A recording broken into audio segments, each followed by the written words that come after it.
What's going on, traders? Andrew O'Connell here with Pristine Capital. Welcome to your market recap video. We have no actual video today because I'm in Long Island. No webcam. Today was kind of a cluster, but the market did pretty well. Let's go through all these box scores. We have the S&P 500 that finished up 1.07%. NASDAQ QQQ up 1.19%.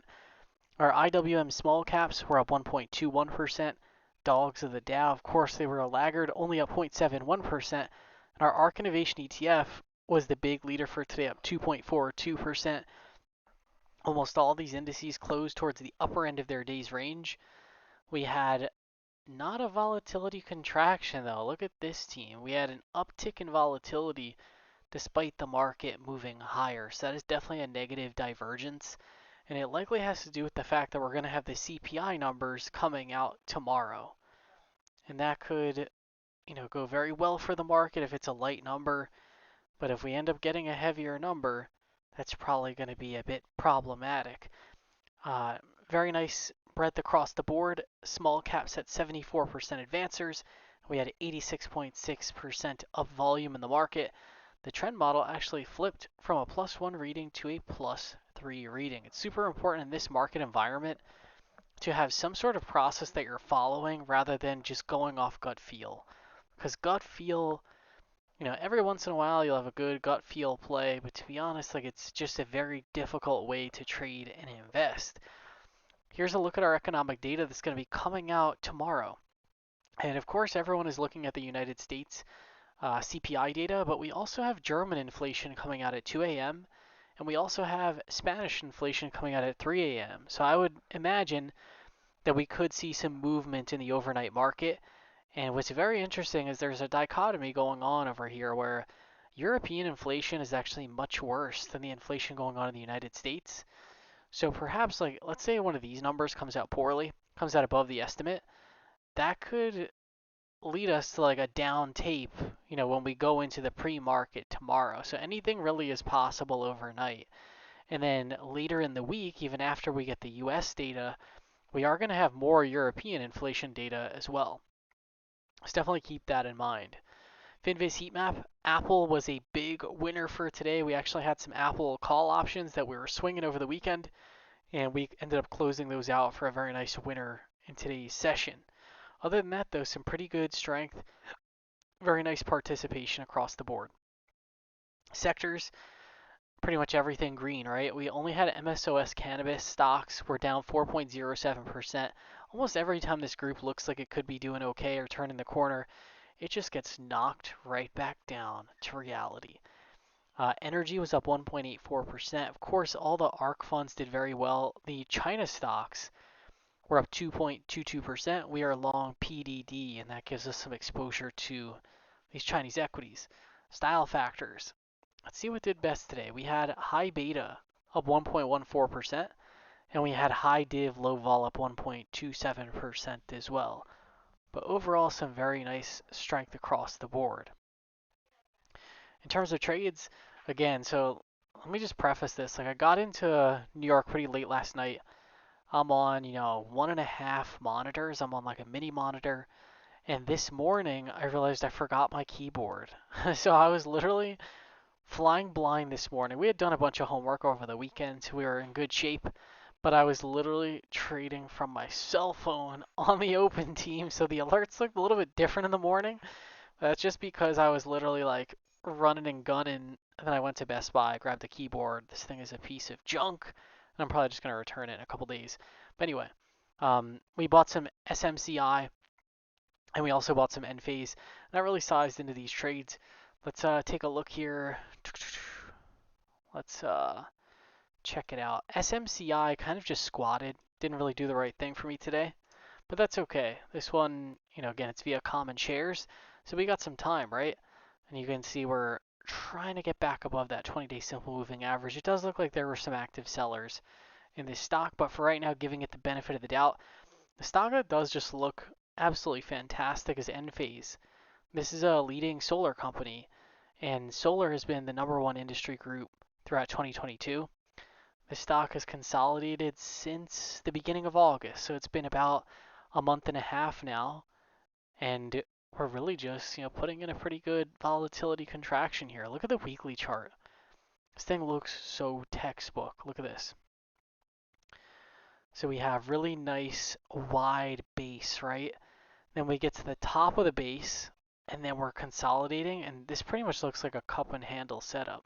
So it looks pretty fantastic. There's no bag holders in the stock, right? Because it's trading at its all-time highs, and we'll have to see. I think this could be a good swing into the end of the year. Let's take a look at what else we did. We traded some options as well.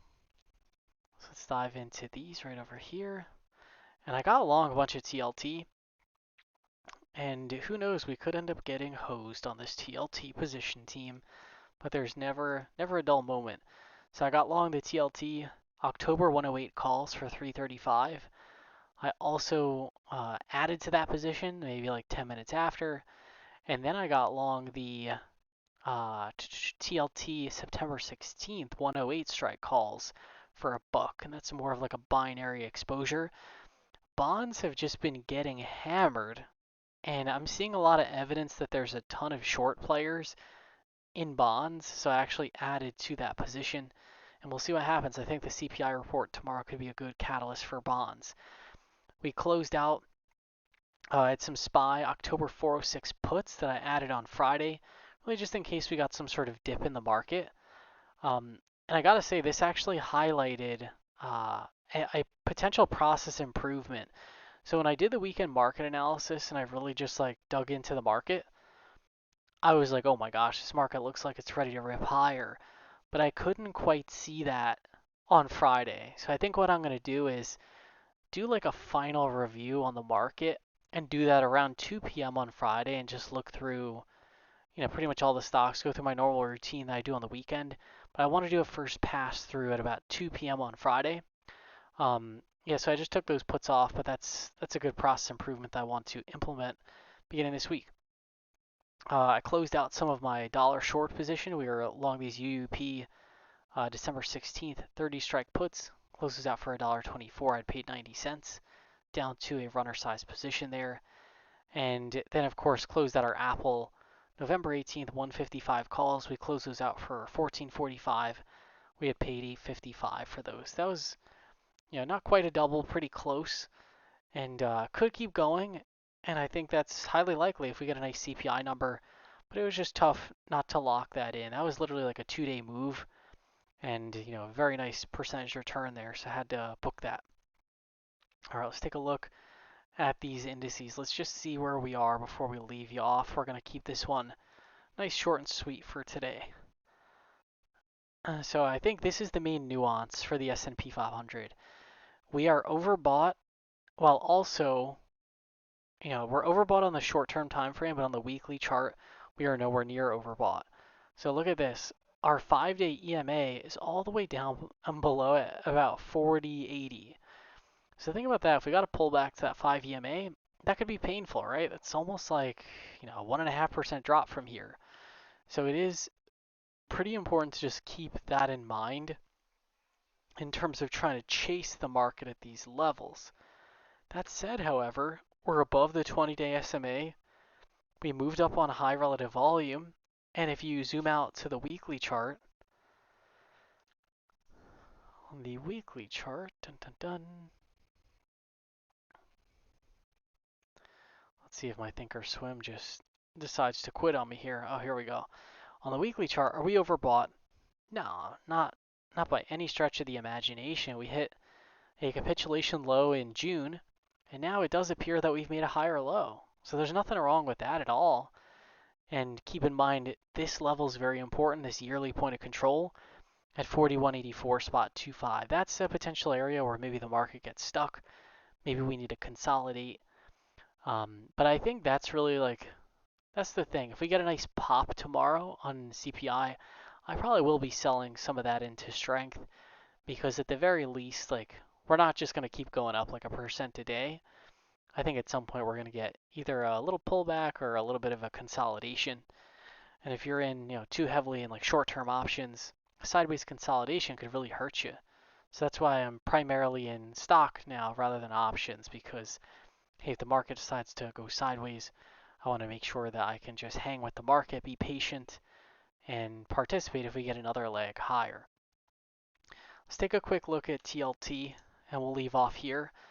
TLT is just incredibly washed out. We're trading at the lower Bollinger Band, and I do think we could get some ignition tomorrow on this CPI report. With that being said, hope you'll enjoy the rest of your evening. Thanks for bearing with us today, and we will see you all tomorrow.